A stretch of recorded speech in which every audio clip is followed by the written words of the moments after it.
The fire had burned for 3 days and 3 nights, consuming everything it touched except for one thing. When the flames finally died on the morning of October 13th, 1828, the townspeople of Asheville, North Carolina, found Eleanor Hartwell standing in the center of what had once been the most prosperous tobacco warehouse in the county.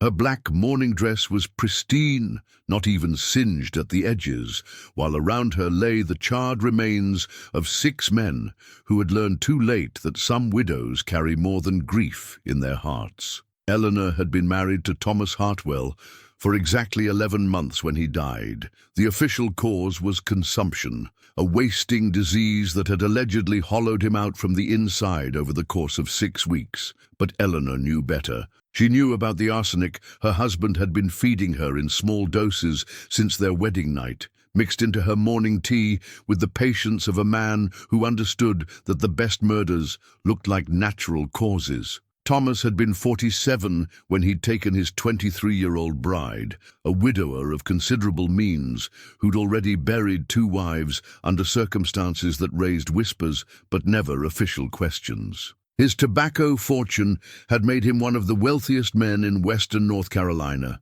His warehouse operations, stretching from Asheville to Charlotte, his political connections reaching as far as Raleigh and beyond. But Thomas Hartwell had possessed appetites that money and power couldn't satisfy, hungers that ran deeper than simple greed or lust. He'd collected beautiful things, and when those beautiful things lost their novelty, he disposed of them with the same casual efficiency he applied to his business dealings. His first 2 wives had learned this lesson too late. Eleanor had learned it just in time. The Hartwell mansion sat on a hill overlooking the French Broad River, its Greek Revival columns and manicured gardens announcing the owner's status to anyone who passed by on the river road below. Eleanor had first seen it on her wedding day, stepping out of the carriage that had brought her from her father's modest farm in the mountains, her heart full of hope and her mind full of dreams about the refined life she was about to begin. Those dreams had died before the honeymoon was over. Thomas had been charming during their brief courtship, attentive and generous, showering her with gifts that had dazzled a mountain girl who'd never owned anything finer than her mother's hand-me-down Sunday dress. He'd spoken eloquently about his desire for companionship, for a wife who could share in his prosperity and bring grace to his social obligations. He'd presented himself as a lonely man, seeking genuine affection, not another trophy for his collection. The truth had revealed itself on their first night as husband and wife, when Thomas had shown Eleanor the locked room on the 3rd floor of the mansion, the room where he kept his most precious possessions. The room had been a shrine to his dead wives, their portraits hanging on the walls like religious icons, their personal belongings displayed in glass cases like museum artifacts. Wedding dresses, jewelry, locks of hair, even items of intimate apparel, all preserved with the obsessive care of someone who viewed his wives not as people, but as objects to be owned, displayed, and eventually discarded. "This is where you'll be remembered," Thomas had told her, his hand gentle on her shoulder, but his voice carrying the cold satisfaction of a collector adding a new piece to his exhibition. "When your time comes, everything beautiful about you will be preserved here forever, where I can visit whenever I wish to remember what I once possessed." Eleanor had understood then that her husband wasn't planning to love her until death did them part. He was planning to love her until he grew bored with her, and then death would part them whether she was ready or not. The poisoning had begun the very next morning. Subtle doses of arsenic mixed into her tea that were designed to weaken her gradually, to make her death look like a natural decline rather than murder. Thomas had been patient with his previous wives. She'd learned from eavesdropping on conversations between the household servants. The first wife had sickened over the course of 4 months before succumbing to what the doctor had diagnosed as a wasting fever. The second had lasted 6 months, her health deteriorating so slowly that even her own family had accepted her death as God's will rather than her husband's crime. But Eleanor had advantages her predecessors had lacked. She'd grown up in the mountains, raised by a grandmother who taught her the old ways, the knowledge that had been passed down through generations of women who'd understood that survival sometimes required more than prayer and submission. Eleanor knew how to read the signs of poisoning, how to counteract its effects with herbs and remedies that Thomas had never heard of, and most importantly, how to turn a predator's own weapons against him. For 10 months, she'd played the role of the dutiful wife, slowly succumbing to mysterious illness, all while secretly building her strength and planning her revenge. She'd learned Thomas's routines, mapped his associates, and identified the sources of his power. She'd also discovered something else, something that explained why his previous wives had never been able to escape their fate. Thomas Hartwell hadn't been working alone. The revelation had come through careful observation and patient listening at doors that were supposed to be closed to wives' ears. Thomas belonged to a group of men who met regularly in the warehouse district, prominent citizens who shared certain unusual interests and mutual protection agreements. They called themselves the Prosperity Lodge, though their activities had nothing to do with legitimate fraternal organization. The lodge had been founded in 1815 by 6 of Asheville's most successful businessmen, all of whom had noticed that their fortunes had begun to flourish after they'd started following certain practices their grandfather's generation would have called witchcraft. They'd discovered that success could be purchased with the right kind of sacrifice, that prosperity could be sustained through the careful application of blood and terror. Each member of the lodge had been assigned a specific role in maintaining their collective good fortune. One was responsible for acquiring suitable victims from the transient population that passed through Asheville on their way west. Another handled the disposal of remains in ways that would never lead back to respectable citizens. A third maintained the ritual spaces where their ceremonies were conducted, and Thomas's role had been to provide wives, women who would disappear gradually and naturally, their life force channeled into the lodge's ongoing operations. Eleanor had learned all of this through months of careful investigation, following her husband when he thought she was too weak to leave her bed, listening at windows when the lodge held their meetings, even breaking into Thomas's private study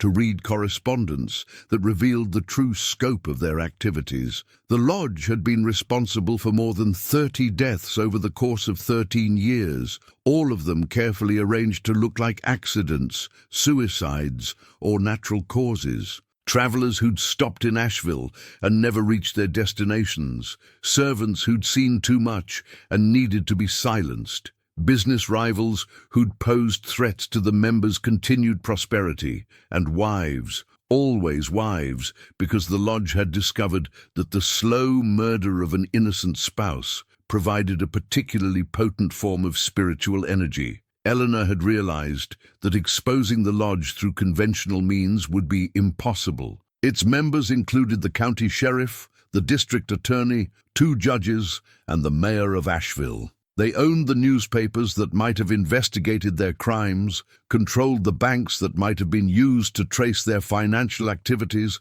and commanded the political machinery that might have brought them to justice. If she wanted to stop them, she'd have to use methods they wouldn't expect from a supposedly dying mountain girl. The first step had been dealing with her husband directly. Eleanor had continued to drink his poisoned tea each morning, but she'd also been taking increasingly large doses of a concoction her grandmother had taught her to brew from pokeweed root and other mountain plants. The mixture was dangerous in its own right, capable of killing someone who miscalculated the dosage, but it had one unique property that made the risk worthwhile. It turned arsenic poisoning back on itself. Eleanor had felt the change beginning in her 6th month of marriage, a strange heat that seemed to burn in her veins without consuming her flesh. Her grandmother had called it fire blood, a condition that occurred when someone's body learned to transform poison into something else entirely,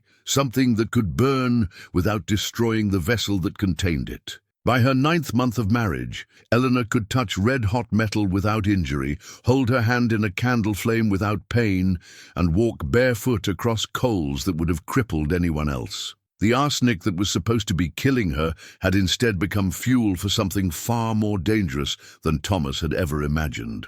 On the morning of October 10th, 1828, Eleanor had finally stopped pretending to drink her poisoned tea. Instead, she'd smiled at her husband across the breakfast table and poured the contents of her cup into the vase of flowers that sat between them. "I know what you've been doing, Thomas," she'd said calmly, watching his face go pale as understanding dawned. "I know about the arsenic, about your previous wives, and about your friends in the Prosperity Lodge." Thomas had tried to maintain his composure, but Eleanor could see the fear growing in his eyes like shadows at sunset. "I don't know what you're talking about," he'd said, his voice steady, but his hands trembling as he reached for his coffee cup. "Don't you?" Eleanor had stood, moving around the table with the fluid grace of someone who no longer feared anything her husband might do to her. "Then perhaps you'd like to explain why the flowers in that vase are already beginning to wilt, or why your morning coffee tastes different today than it has for the past 11 months. Thomas had looked down at his cup, then back at his wife, understanding flooding his features like ice water. "You switched them," he'd whispered. "I did," Eleanor had confirmed. "Your coffee has been seasoned with the same dose of arsenic you've been feeding me, except your body hasn't spent months learning to process poison the way mine has. You have perhaps an hour before the convulsions begin." Thomas had lurched to his feet, knocking his chair backward in his haste to reach the door. But Eleanor had been faster, stepping between him and his escape route with a smile that would have chilled the devil himself. "Where are you going, husband?" she'd asked sweetly. "Don't you want to stay and discuss our marriage? Don't you want to tell me about the shrine you've been planning for me on the 3rd floor? Thomas had tried to push past her, but when his hands had made contact with her arms, he jerked back with a scream of pain. His palms had been burned where he'd touched her, marked with handprints that looked like brands from a hot iron. "What are you?" he'd gasped, staring at the woman he'd thought he'd been slowly murdering. "I'm your wife," Eleanor had replied, her voice still carrying that terrible sweetness. "Until death do us part, remember? And since you're the one who's dying, I suppose that makes me your widow." "Nee!" Thomas had collapsed within the hour, his body convulsing as the arsenic did its work with the efficient brutality he'd inflicted on 3 women. Eleanor had sat beside his deathbed, holding his burning hand in her unmarked one, whispering details about everything she'd learned about his crimes and his associates. "They're going to pay," she'd promised him as his breathing grew shallow. "Every member of your lodge, every person who helped you murder innocent women, they're all going to burn the way you're burning now." Thomas had died just after sunset, his final words a pleading whisper for forgiveness that Eleanor had ignored. She'd closed his eyes with fingers that left scorch marks on his eyelids, then gone upstairs to pack her widow's weeds. The funeral had been a grand affair, attended by half the prominent citizens of Asheville, and featuring a eulogy that praised Thomas Hartwell as a pillar of the community and a devoted husband. Eleanor had played her part perfectly, the grieving widow, supported by the sympathy of friends who had no idea they were comforting their own executioner. After the burial, she'd been approached by members of the Prosperity Lodge who'd offered their condolences and their assistance in managing her late husband's affairs. They'd been solicitous and helpful, clearly expecting the weak, sickly woman Thomas had described to them to be grateful for their guidance. Instead, Eleanor had thanked them for their concern and invited them all to a memorial gathering at Thomas's warehouse, where she wanted to honor her husband's memory among the symbols of his success. The 6 men had arrived on the evening of October 10th, exactly 3 days after Thomas's death, expecting to find a widow in need of their protection and guidance. They'd found something else entirely. Eleanor had been waiting for them in the center of the warehouse floor, dressed in the black mourning gown she'd worn to the funeral, but looking nothing like the fragile woman who'd wept over her husband's coffin. She'd seemed larger somehow, more substantial, as if grief had added weight to her bones rather than wearing them away. "Gentlemen," she'd said, as they'd entered the warehouse, her voice carrying clearly in the vast space. "Thank you for coming. I wanted to discuss the future of my late husband's business interests." Sheriff Marcus Coleman, the unofficial leader of the lodge since the mayor had been too cowardly to attend, had stepped forward with the patronizing smile men of his generation reserved for widows and children. "Now, Mrs. Hartwell," he'd said, his tone deliberately gentle, "you don't need to concern yourself with business matters. We'll make sure everything is handled properly." "Will you?" Eleanor had asked, and something in her voice had made all 6 men pause. "The way you handled things for Thomas's previous wives?" The temperature in the warehouse had seemed to drop several degrees, and the men had exchanged glances that confirmed Eleanor's suspicions about their collective guilt. Judge Harrison, the eldest member of the group, had cleared his throat nervously. "I'm not sure what you mean, my dear," he'd said, but his eyes had been calculating, already working through the problem of a widow who knew too much. "I mean Margaret Hartwell, who died of mysterious wasting in 1822, Eleanor had replied, beginning to walk in a slow circle around the group. "And Catherine Hartwell, who succumbed to similar symptoms in 1825. I mean the 37 other people who've died convenient deaths since the Prosperity Lodge was founded.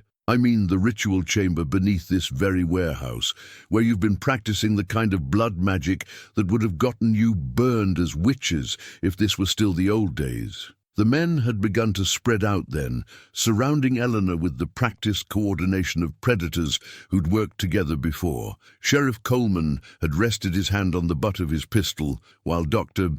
Morrison had pulled a leather satchel from his coat that undoubtedly contained drugs capable of subduing a problematic witness. "You've been listening at doors you had no business opening," Coleman had said, his false gentleness replaced by cold menace. "That's dangerous behavior for a woman in your position." "Is it?" Eleanor had stopped walking, standing perfectly still in the center of their circle. "And what exactly is my position, Sheriff? You're a widow with no family, no protection, and no witnesses to whatever might happen to you tonight," Judge Harrison had answered bluntly. "Your husband told us you were sickly. Probably wouldn't last much longer anyway. It would be a mercy, really." "Thomas told you I was dying," Eleanor had agreed, "but Thomas told you a lot of things. Did he mention that I stopped drinking his poisoned tea 3 months ago?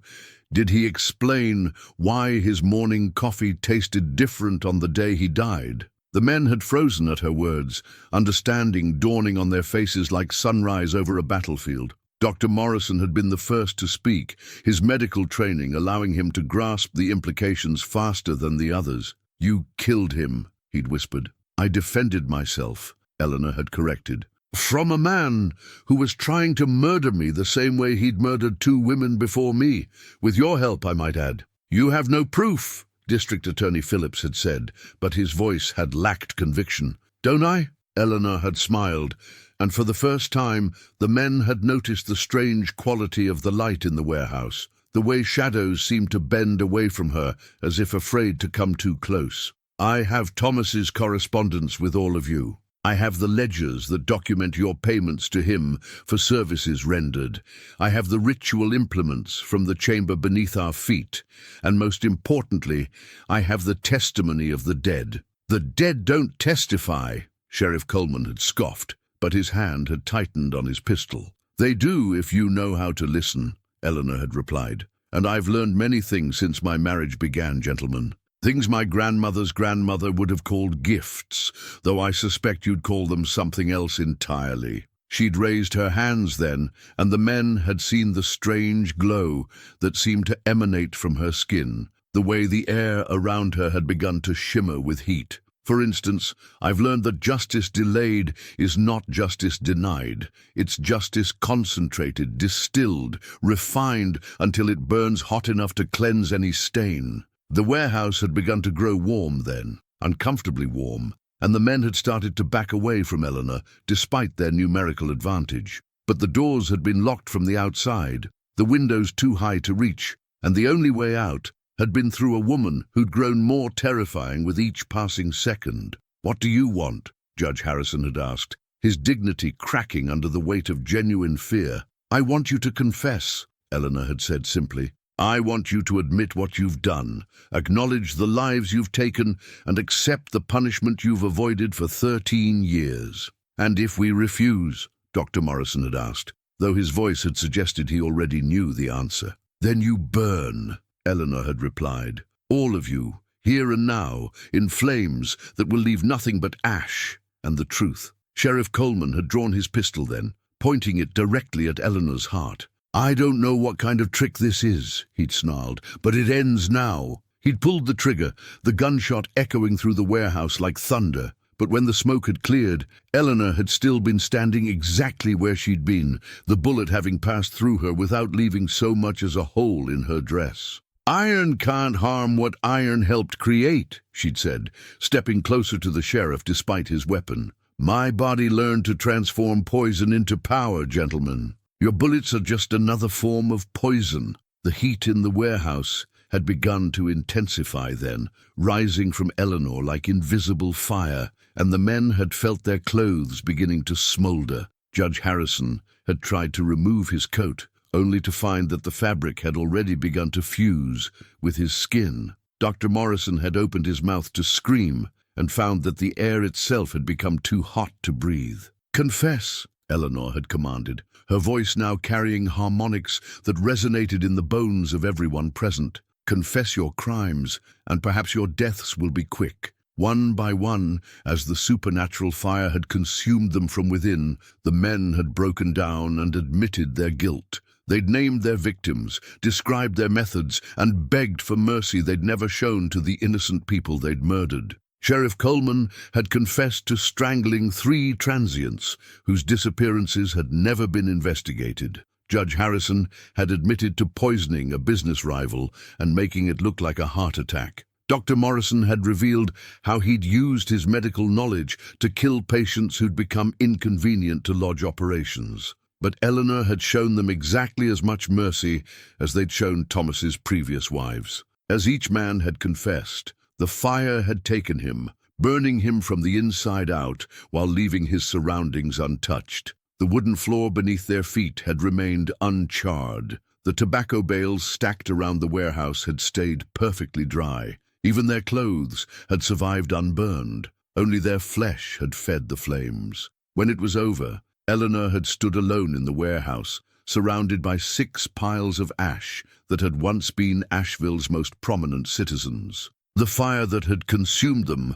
had left no trace of itself except for the smell of sulfur that would linger in the building for decades to come. She'd walked out of the warehouse just as the sun had begun to rise, her black mourning dress as pristine as it had been when she'd entered. The few early morning workers who'd seen her had later sworn that she'd seemed to glow with her own light, like a star walking among mortals. Eleanor had returned to the Hartwell mansion just long enough to collect a few personal belongings and leave detailed letters for the authorities, explaining everything she'd discovered about the Prosperity Lodge and providing evidence that would ensure their crimes were never forgotten. She'd also left instructions for the mansion to be sold and the proceeds donated to the families of the lodge's victims or to the church if no family could be located. Then she'd walked away from Asheville, disappearing into the mountains from which she'd come, leaving behind only stories and questions that would perplex investigators for generations. The warehouse had burned to the ground 3 days later, though no one could explain how the fire had started or why it had burned so intensely that nothing had survived except the foundation stones. The official investigation had concluded that the 6 prominent citizens found in the ashes had been meeting to discuss business when a lantern had accidentally been overturned, trapping them all in the resulting blaze. But the people of Asheville had known better. They'd heard the stories about Eleanor Hartwell, about the widow who'd walked out of flames without a mark on her dress while 6 men had burned to death around her. They'd seen the evidence she'd left behind, read her letters detailing the Prosperity Lodge's crimes, and drawn their own conclusions about what had happened in that warehouse. Some had called it justice, others had called it witchcraft. A few had called it both, understanding that sometimes the two were the same thing. Eleanor had never returned to Asheville, but her story had lived on in the whispered conversations of women who understood that survival sometimes required more than patience and prayer. They'd told their daughters about the mountain girl who'd learned to turn poison into power, who'd walked through fire to bring justice to men who'd thought themselves untouchable. And every year on October 13th, when the anniversary of the warehouse fire came around, people claimed they could see a figure walking through the mountains above Asheville, a woman in a black dress who glowed with her own light and left no footprints in the earth behind her. The locals had learned to respect that figure, to leave offerings of bread and salt on their windowsills during her annual passage, and to make sure their own consciences were clean before her glowing form appeared on the ridgelines above their homes. Because Eleanor Hartwell had proven that some debts were never forgotten, some crimes were never forgiven, and some widows carried more than grief in their hearts. They carried fire, pure and terrible and absolutely just, ready to burn away any evil that thought darkness could hide it from the light of truth. And in the mountains of North Carolina, where old ways died hard and justice sometimes wore a woman's face, that fire still burned in the hearts of those who understood that protection didn't always come from the law. Sometimes it came from the flames themselves, wielded by a widow who'd learned that the only way to stop monsters was to become something they feared more than death itself, something that could walk through fire and emerge unburned, carrying the light of justice into whatever darkness dared to threaten the innocent. Eleanor Hartwell had become legend, but legends never die. They only wait, patient as mountains, for the next time the world needs them to walk among the living and remind evil that its victories are always temporary, while justice burns eternal as the stars themselves.